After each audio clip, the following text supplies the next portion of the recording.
Welcome back to Nick Lenz Comic Corner Classic Lesson Known Classic, episode number 24, no, 25, 27, and double number 24, 21. Two DC trades here. First up is a Green Lantern trade and a JLA / Justice League trade. First up we have is Green Lantern City Circle of Fire. That's the kind of the cover looks like, ish. Now this book collects basically a big series of one-shots that basically deals like a Fire plus Green Lantern Volume 3, 120 to 136. So you basically have Circle of Fire 1 through 2. Then you have these Green Lantern one-shots. Green Lantern / Adam Strange, Green Lantern / Adam, Green Lantern / Firestorm, Green Lantern / Green Lantern, and Green Lantern / Power Girl. Joe Winnick and Brian K.Vaughan write pretty much the majority of this book, with the exception of the Green Lantern, who was mostly just Joe Winnick and Daryl Banks in the artwork. Mostly put basically of Kevin Newland and Chris Simmer basically doing the cover art here.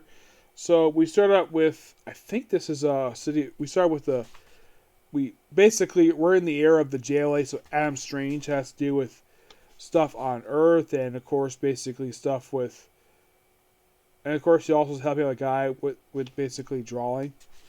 Give him a table. That's up with the Adam per se and Firestorm. I love the Firestorm artwork here. Plus, love the classic logo.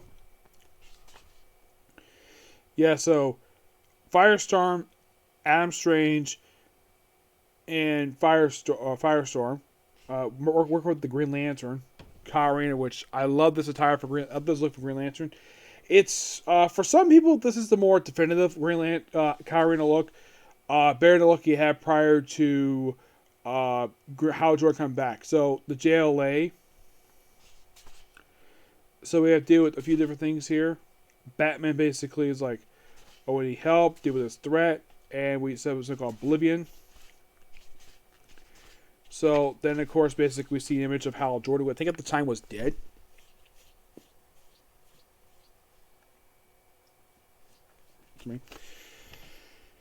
Because, of course, then we have the Spectre, who is actually, him.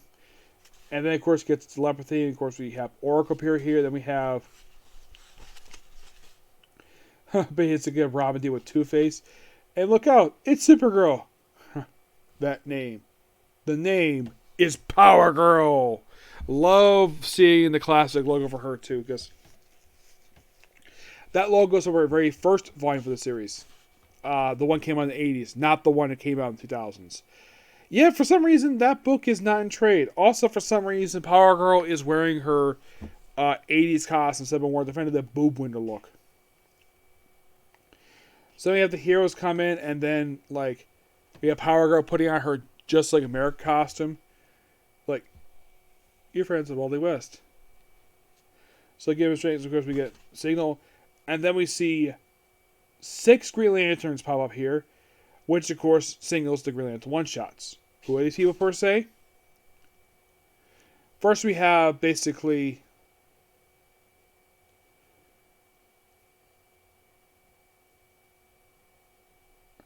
a Crusader who is a Green Lantern.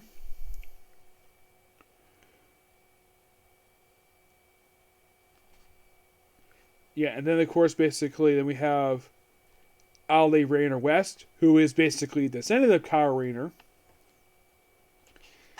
who are the Powers Lantern, and of course we have the Wonder Twins. They're cousins, members of the Teen Lantern Corps. The what? It's so funny.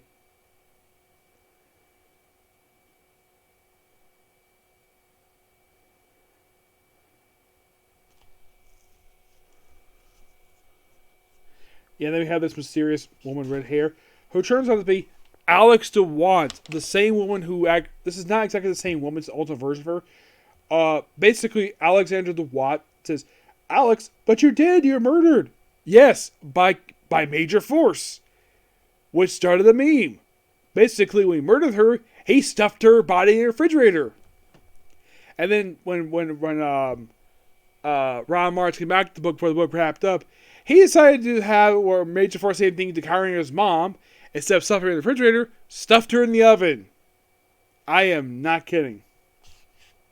So in her world, Major Force murdered Kyle Rayner, like, okay, this makes total sense. We have this sort of what if reality for that one. So we have people from right across, and we have someone from the universe. So then this leads into the series of one shots. So you have Attitude with one of the Wonder Twins. That's the first one. And this arc is kind of weird, per se, but yeah. And here's a little fun fact for you about the Atom. Did you know that when this book came out, he did not have a book publishing? And this is Ray Palmer to the mask, not Roy Cheadle. Nope. Yeah, that's 100% completely true. Yeah, here's the thing. Ray Palmer has not had a solo book since the 1980s. We had the Shirtless Sword of the Atom book, and then we actually have Power Guard team with the Knight. We have a guest appearance here by the Black Canary wearing her Birds of Prey attire.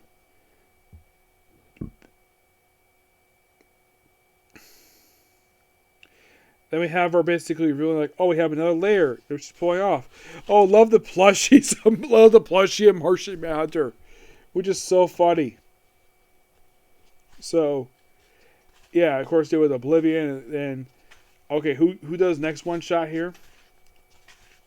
If the first one's the Atom, second one's Power Girl, who's next? Why, it's the Descendant Power Ranger teaming up with Adam Strange. And here's another fun fact for you. Adam Strange has never had an ongoing series. Never. He's had he's had like 3 miniseries, 2 self-titled ones, and 1 where he was in Strange Adventures, which that was not technically the comic of his debut. It was actually Mystery in Space. But that's a comic he was commonly associated with for some reason, so Tom King featured him in that book, which he sadly killed himself when the book wrapped up. He apparently goes home where he's not recognized by his own wife. And the next one shot is basically Firestein with the robot. Yep. And I believe this is, based on the fate, this is basically Ronnie Raymond. Yeah, and then of course you see some aliens. There's some hot alien lady. Ooh, yes. Now, in this one shot, he runs into presumably Professor Stein, despite the fact that look is not Professor Stein. It's actually the Russian Firestorm. Not really sure exactly why, but they decided to feature an ultra version of Professor Stein as who has a look at the Russian Firestorm for some reason. They have Kyle T with his ultimate time-like girlfriend, which I thought was a really cool one-shot. And then with the Oblivion, basically in the finale of this whole thing. Yeah, and the Circle of Four is wrapped up, so the City of Fire stuff. And moving on to the main Green Lantern book, where Kyle is dealing with various different things, like getting a job with basically a comic company, because he's a comic artist. We get sort of set up a supporting cast. I think 126, I think this was the start of Joe Nick's run for the book. Let me take a look about that.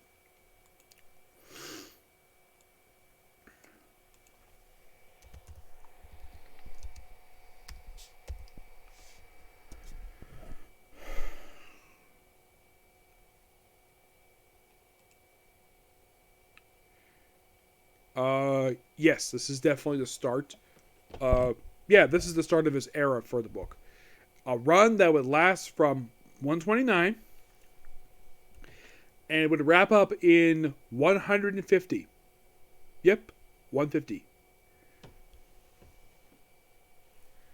Passing the torch. Yeah. So it was a pretty lengthy. Actually, it was not 150. It was actually 164. So toward the end of the run per se, but not the complete run. No. If you're really curious, how many issues did Volume 3 publish? Volume 3 published 183. He worked the book from 2000 and wrapped up in the year of 2003, roughly about a year and change prior to Jeff Johns. He wasn't exactly like the immediate preceding writer, but he was one of the previous writers. And I actually also last few issues of his run. So it's quite interesting to cover his run. And this book kind of in a way is the start of his time with the Green Lantern. So I agree with this very book, the sort of Joe Winnick's time with the book. Oh, by the way, the Manhunters pop up in one of the one shots. So I mean, here's the Manhunters appear here too. You have basically have stuff related to Kyle where he's held hostage by the Manhunters, though he does eventually escape. They have Guy, Kyle, and John just chatting away. Oh, by the way, John is the Witch at this point in time. He's not Green Lantern. Guy is not Green Lantern anymore either. Oh, they brought up in the start of the Circle of Fire that, wait, these can't be Green Lanterns. They're all dead. They got killed by Hal Jordan, which that's a reference to Elmo Twilight.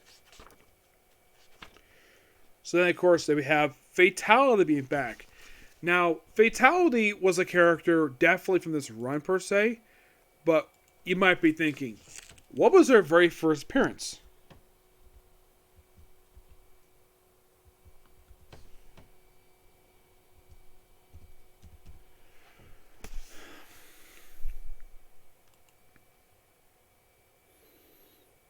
Now, mostly put, she was commonly associated in New 52 with being the girlfriend of John Stewart. But she actually never actually became one. You see, the original version of the character would debut in this book in issue 83. That was basically her debut. And I will be getting to her eventually. She apparently was member of the, she apparently posed member of the Green Lantern Corps, but she never really was part of one.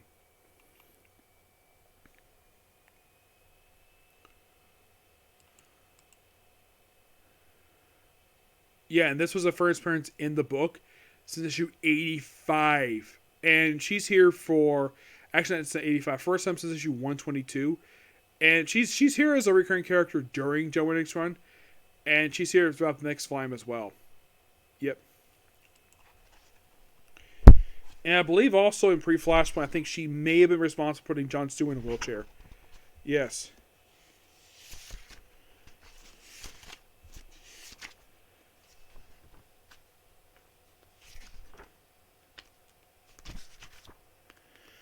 After with Fatality. Then at the end of the book, then of course basically like then we have appearance here by Alan Scott. Yes, Alan Scott appears in this very volume. And then of course you have where in the book he reunites with Jade. Yes, who is usually drawn to look like maybe could be Marvel DC's version of She-Hulk. But here's the thing about Jade. Jade is the daughter of Alan Scott, the original Green Lantern. And of course, basically, at the end of this book, we'll get some interesting about that. So we have basically Kyle team up with basically his girlfriend's father, and deal with the guy who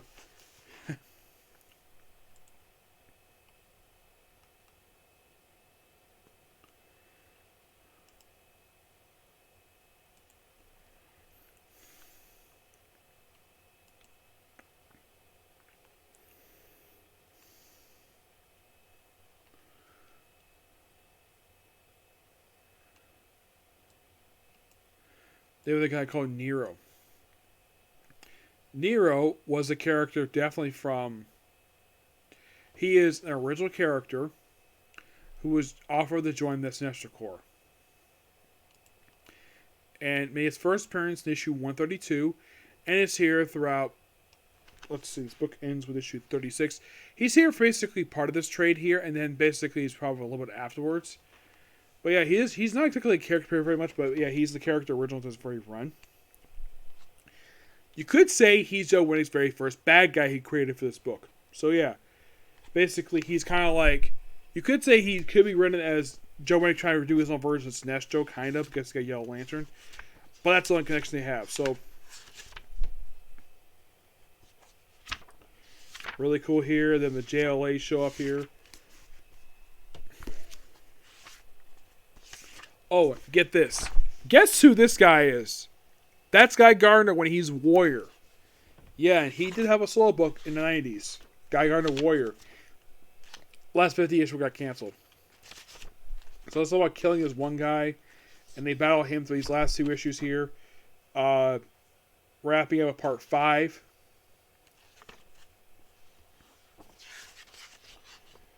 And the book ends basically with with Kyle Rayner proposing to the Jade, and in the book. This book is really, really good. I give this book a 10 out of 10. This book was really good. Alright, next up is JLA/JSA Virtue and Vice. It's a very short one-shot written by David O'Squire and Jeff Johns. Written by Carl Pacino. It's like a series of stuff happens. Like, let's start with basically Superman in the freezing cold space with Alan Scott, the original Green Lantern. Where they're chatting. It's basically a team mission. We have Hawkgirl working with Stargirl. And based upon when timing this book happened, because Sandman is basically this is probably during Jeff Johns' run for JSA, so because according to Leprechaun still calls Star Spangled Kid. Actually, originally Stargirl. So basically it's their interaction and them working together to solve a series of crises. Also have where mostly probably deal with also the 7 deadly sins. Like you have where Power Girl is possessed and she licks Superman in the face. Like, rocky world. Yeah, then Ever gets possessed. We have Alan Scott becoming Sentinel briefly. Yeah, I'll deal with Dr. Fate. Yeah, this book is just nothing more than just a pure short source of awesomeness at its finest. Like, if you love the JSA, you'll love this book. If you love the Justice League, you'll love this book. I give this book a 10 out of 10. It's that good. Yep. So, yeah, that's a particular view. Next up is Case Closed. Get next to you.